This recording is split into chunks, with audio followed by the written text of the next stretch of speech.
Hi everyone, welcome to day 38 of 90 days challenge.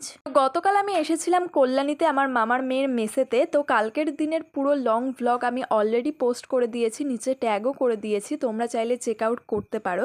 তো আজকে হচ্ছে আমার ফেরার দিন, আমি বেরোবো দুপুরের পর, কারণ তার আগে ও আমাকে কল্যাণীর আরও কিছু জায়গা ঘুরে দেখাবে।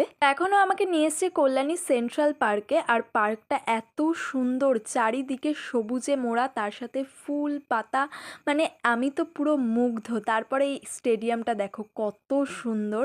তো এখানে আমরা বেশ কিছু ছবি তুললাম, আর এই ফুলগুলো দেখো কত কিউট। জানো, মাঝে মাঝে আমার নিজেকে এত লাকি মনে হয় যে ভগবান আমাকে কিছু সিবলিংস দিয়েছে, যার ফলে আমার কখনো কোনো বেস্ট ফ্রেন্ডের প্রয়োজন হয় না, কারণ তারাই আমার বেস্ট ফ্রেন্ড। তাদের সাথে আমি আমার ভালো খারাপ সমস্ত মুহূর্তগুলোকে ভাগ করে নিতে পারি। এই দুটো দিন ওর সাথে এত ভালো কেটেছে যে ফেরার সময় ভীষণ ইমোশনাল ফিল করছিলাম, কারণ জানি না আবার কবে ওর সাথে দেখা।